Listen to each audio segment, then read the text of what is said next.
intervention by airstrike only, and this is a very important point to put, by airstrike only, it's going to be a very useful for Libyan people to continue their own struggle to gain a free and democrat Libya.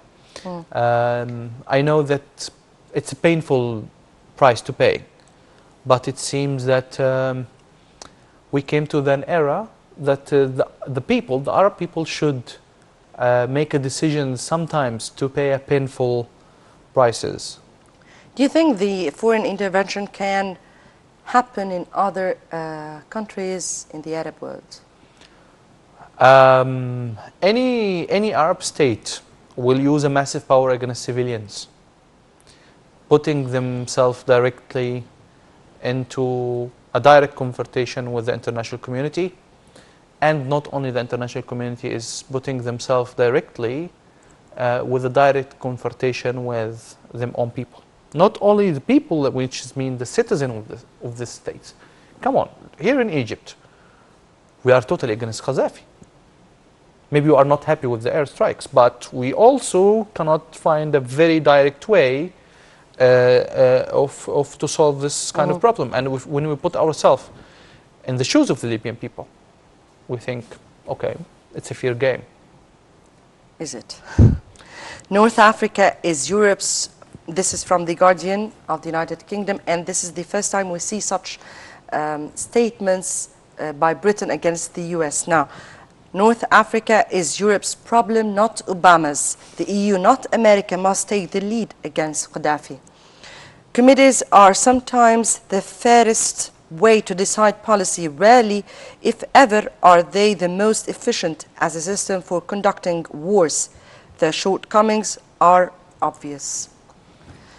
Do you think from these statements, are we seeing here a split between the NATO allies? No, there is no split. Come on, it's a very direct message. Actually, it's the Guardian versus Washington Post here.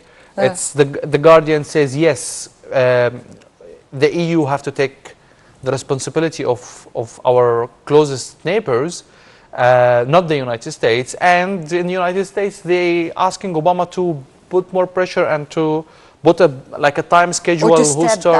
Or to step back so that the EU would take its role this time. I'm not worried who's going to step back and who's going to step forward. I'm very worried about how long this will take. That's the most important thing for me. When would this mission end? I don't like call it mission, but I'm most worried about how much the Libyan people are suffering. As much as we can do our points and make less payment by the blood of the Libyan people, as much as we can call it intervention, military intervention for humanitarian aid. Let me ask you a very specific question. Yes, do you think after the revolution in Libya takes over, they win, and Gaddafi's regime is over, do you think that the international community or the NATO forces, they will get out of Libya? I think so. No one wants to have a new Iraq. Believe me, no one wants to have a new Afghanistan. My main problem that when they will get out, that will be our problem as Egyptians. Libya is a very big country, a lot of deserts. It's very obvious that Al-Qaeda have their own groups already in Sub-Sahara, and if Al-Qaeda have a good base in Libya, Egypt will suffer a lot. And in this case, we will have to do our job for the Egyptian people and for the Libyan people. Let's hope that this will not happen and that the Libyans would be able to start their own government. I'm crossing my fingers, but I'm crossing my fingers that we will have a democratic, free Libya. This is a good opportunity for Egyptians. It's a good opportunity for Libyans. And this is a good opportunity even for the Egyptian who's been working and still working in Libya. It's a new Libya. Can you imagine Libya without Gaddafi? That's That's something we would love to go and see. That's something for us is like, yeah. We can wait and see. Yeah, we would love to see. Goes. We would love to see a modern Libya, and, Yes. indeed. Right, from the New York Times, hoping for Arab Mandelas. This is an article by Thomas Friedman. Yes. With Libya, Yemen, Bahrain, and Syria now all embroiled in rebellions, it is not an exaggeration to suggest the authoritarian lid that has smothered freedom in the Arab world for centuries may be coming off all 350 million Arab people at once. Let us see what will happen in Syria, and then we will. Syria is another big issue. Yes, Syria is another big issue, and I'm very, very worried. The massive of using weapon against civilians and against very, very clear, normal demonstrations is getting the situation very tricky there, and I don't want to see. But before we another go, Libya in Syria. Right, before we go to Syria here, the revolution that took place in Libya, was it peaceful one, like the one that happened in Egypt and Tunisia? Now, I remember that the revolutions that took place in Egypt and Tunisia, they were unarmed. Yes. But the Benghazis, they destroyed some houses that had arms. They have stolen the arms, and they started the rebellion. So was it really a peaceful revolution? It started as a peaceful revolution, but the reaction of Gaddafi and his forces was very, very unwise, and they bring the weapons very early to the situation, and a massive number of people being. Which started rebels fighting, or a rebellion, an armed rebellion, the Benghazi rebels or the forces of Gaddafi? I think the forces of Gaddafi started first.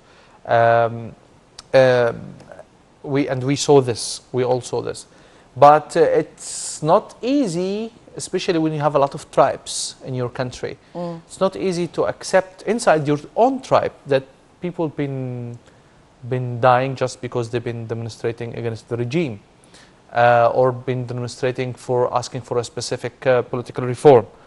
The main thing, the main issue in the Libyan revolution, that was a very developing situation in a very quick way. The speed of the revolution was very high.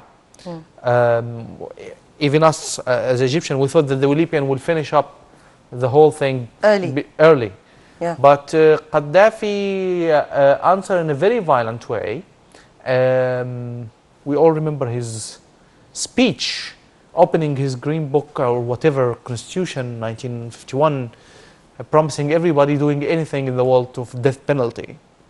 That's scary. And if you are involved in such an activity and the amount of violence is getting higher and higher, you cannot be peaceful anymore. Yeah. And again, the Times and a standoff in Yemen. Can Saleh negotiate his departure?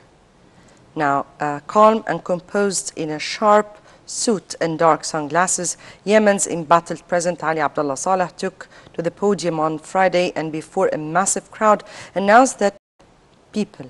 And yet, while that may have sounded cynical to most of his opponents, Saleh also chose to address the heart of the popular movement against him, directly speaking to the young activists who had begun the calls for the collapse of his regime in January. Now, Saleh's position is totally different, since he did not start a crackdown on the people, but he is just calling for time. 2 Fridays ago. That was two anti and pro, and they clashed with each other. We don't know, of course, what exactly happened there. And we had our own case in the camel case. So okay, we should not believe all what the official media by Yemen official media will say. Definitely. But this is the case, and this was what announced in the international media. Again, here Saleh's position is totally different than Al-Qaddafi.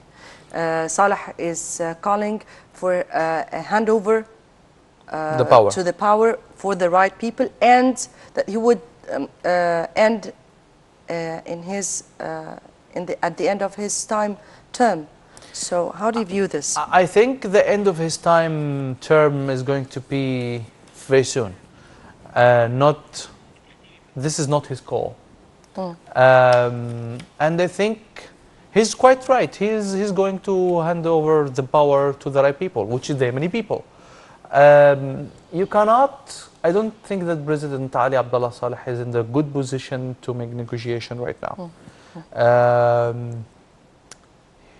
If I was in his shoes, I would leave 1 week ago. Right, unfortunately our time is up here. I guess we have covered many of the domino effects, revolutions taking place in the whole region. Hopefully the next upcoming stage would see us better how things would go on. And Mr. Ahmed Samieh, Director of Al-Andalus Institute for Tolerance and Anti-Violence Studies, we thank you for being with us. Thank you very much. Thank you.